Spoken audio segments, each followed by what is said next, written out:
So I like this because it's easier to get in and out of cars. You save a lot of money on the monthly investment. You'll never really have to pay maintenance on the vehicle. And let's talk about mileage. Okay, so the only time you will ever pay a mileage penalty is if you do this option right here.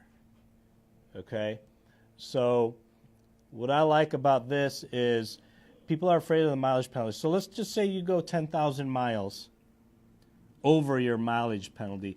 And most leasing companies set the standard program between 10 and 12,000 miles. Most people are set up around 15,000 miles. But here in the Permian Basin, what you have to realize, and when I moved here, I realized that from one side of the 250 loop to the other, that's like 10 minutes in traffic. Okay, I used to live in Dallas, and to get from to get from Frisco all the way to Fort Worth, I mean, that's a 2-hour drive in traffic. So what that means is the average car that rolls through my service department right now is the average age is 7 years, 70,000 miles. So we're 10 to 12,000 miles is what people in this town average. So let's just say you went 10,000 miles over your mileage penalty because your residual, again, like I said the other day, is printed on the back of your contract. It's a guaranteed value and it will never adjust. Remember, closed-end leases. 10,000 miles, let's say the leasing company charged 20 cents per mile that you go over. Okay, that's $2,000 in mileage penalties that you would have to pay to the leasing company. That's only if you do this option right here. Okay, now let's go back to this side here. Okay, you trade the vehicle in and you average 20,000 miles a year. Okay, you're way over your mileage. Let's say the car's got 60,000 miles on it at 3 years and you tried to trade the vehicle in. When they evaluate your car, or when you go to the NADA or the Edmunds, or when you look and do the research on your vehicle, when you put the mileage in, it's going to give you a deduction for the mileage. So really, there is no difference between this and this. Now, let me give you another scenario, okay? Let's say you're in 72, 75, or 84-month financing, okay, and let's say you get in an accident anywhere down the road here. Now, the insurance company, they're always going to find the cheapest way out. You've got $5,000, $6,000, $7,000 worth of damage in the car, okay, that's still enough for the insurance company to say, you know what, we're going to go ahead and repair the vehicle. But if you have $5,000, $6,000, $7,000 worth of damage on your car and you finance this car, let's say on a longer term, okay, now you have diminished value. Now you're branded with a bad Carfax. You have diminished value. On top of it, you're paying the interest. And on top of that, you're taking a hit in depreciation every single day that car is on the road. So that's why you run into these scenarios to where, this is what you owe, but your car's only worth this. Okay, now I've got to find a way to bury $10,000, and in the dealership world, they call it negative equity. Okay, now you can only go to another manufacturer that's going to have big rebates and incentives because you need those big rebates and incentives to carry the negative equity on the vehicle. Now it turns into a snowball effect and it just gets bigger and bigger and bigger.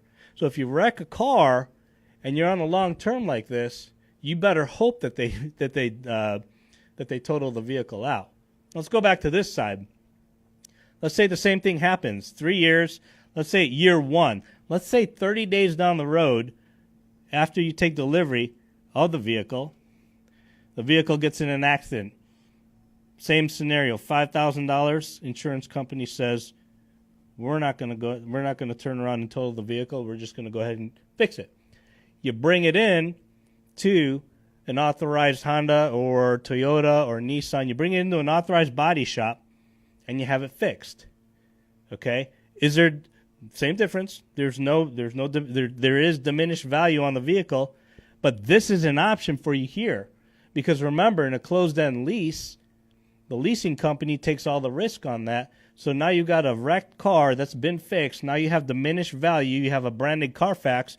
So at the end, if you don't like what the market value of your car is, especially since it's been in an accident, we turn it in and walk away from it. And that $10,000 in negative equity, the leasing company eats it. So that's what I like about this, is you have a guaranteed value of what your car is going to be worth. And we look at the market value, we get it appraised. If it's been in an accident, doesn't matter. Now let's go over one more thing, okay? Let's say the vehicle is totaled in an accident. Okay? Gap insurance is included in every lease in the state of Texas. Okay? Here, you have to buy it. Whether it's from the dealership, your insurance company, you have to buy it. Now, thank goodness it's a state-regulated product, so most, I think the state cap on buying Gap is $895, depending on the manufacturer. So, there's a lot of advantages and disadvantages, but in reality, when you look at the whole thing as a whole, there's really not a lot of difference. I think you have more options here, and your risk. And believe me, when you're buying a depreciating asset, okay, you're going to assume a lot of risk. The only person who wins in any of this is going to be the bank. Okay? The bank, they're the only ones who are going to win. Okay? Because the bank will always set themselves up to win. That's why we pay interest rates. That's why the bank gives us structures to put money down on deal, because the bank is going to position themselves in the right. They're going to position themselves in the right place. So here, the bank takes all of the risk because you have a guaranteed value, and if something happens here, we turn it in and walk away from it. You start fresh. So that's really the way I see the differences between leasing and purchasing. Okay. Now, depending on the program, it is a little bit harder to qualify for a lease because leasing is more of a privilege. If you have, when you're purchasing a vehicle, the rate can go anywhere from a subvented program at 0.9% all the way up to 20%, depending on what your credit looks like. Here in the lease, you either qualify for it or you don't. So, and depending on the program, or if there's a special on these lease programs, you're basically, you're only paying interest on what you use. But again, going back to the interest, they're using a money factor. And the way money factors are set up is if it's a subvented program, you could take, for example, you'll see 0.000125. Okay, the way you figure out the rate on that is you just multiply that by 2,400. And that will be about, I'm just going to say 3%. I could be off. 3% versus in a purchase, you're paying a straight interest rate. Now, let's say you pay this vehicle off after 84 months. Like I said the other day, now you got a car with 120,000 miles on it. Okay? You've invested tires. You've invested in how many sets of tires at 120? I don't know. Brakes.